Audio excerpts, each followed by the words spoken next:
Texas basketball back in action at the Irwin Center at 2-0, taking on Stephen F. Austin, also perfect in their two games. The story in the first half, along with Reed Geddes, I'm Paul Sunderland, was another opponent going off from three-point range, and in this case it was Deshaun Walker of Stephen F. Austin. Well, the entire team, the Lumberjacks, came out and just started knocking down three. Guys that hadn't made them all year long suddenly were on fire. And for the Texas Longhorns, what basketball game by DeMarcus Holland. Finished with 21 points, 5 rebounds, did a terrific job of finding seams and attacking the basket.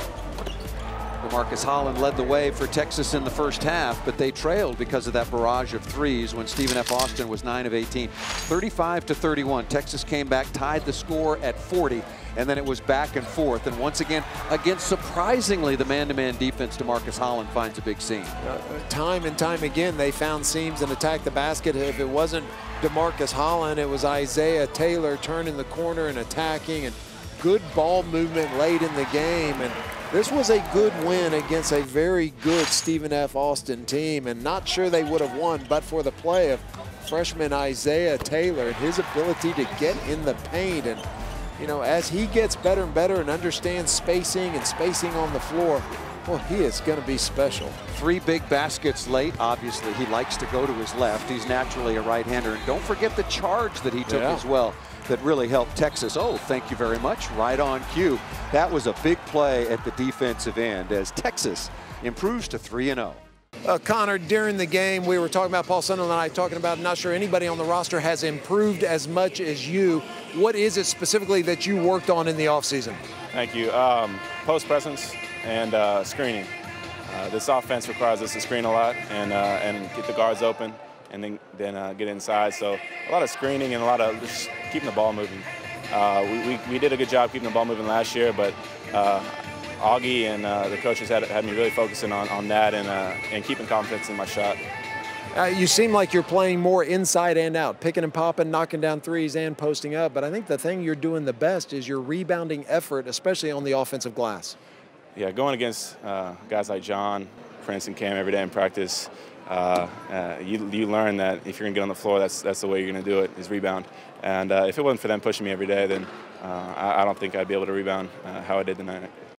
Rick, a lot of people will look at this score and not realize just how good a win that was. This was a good Stephen F. Austin basketball team. Well, you know, we told our team, we had a lot of respect for Mercer and South Alabama, but we told our guys that we thought that this team coming in was the best team we had played to this point because of the way they really executed their offense. And we said, really told them, if we get late on them, they're going to come back, and they did.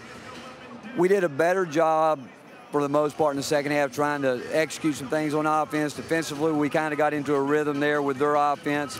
But we didn't get anything out of our 2 big guys. And John Holmes has got to stop with the silly fouls that he had right there. But our team's been through a pretty tough week here. And with a young group of guys, a lot thrown at them this week. And one thing that I know right now is that I got a group of guys that have a lot of character.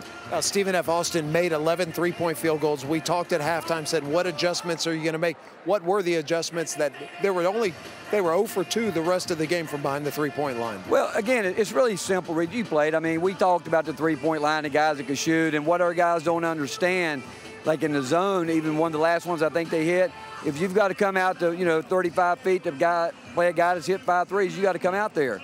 And that's why we had to take the freshmen out, because they were the ones that were giving up some of those. But the fact is, DeMarcus Holland again, and what he does defensively is unbelievable. But we've got to get Javon and Isaiah both up to that level defensively. Well, if the goal is to find out who you are early in the season, you got a bunch of tough kids that are resilient and keep their composure. I would assume that you're pleased with the way they've come back from being down. Well, we were talking right there at the end. I mean, Isaiah did not play a very good floor game today. He was the guy that got us out of rhythm there early, but he showed great character, and at the end of the game, he made a couple terrific plays.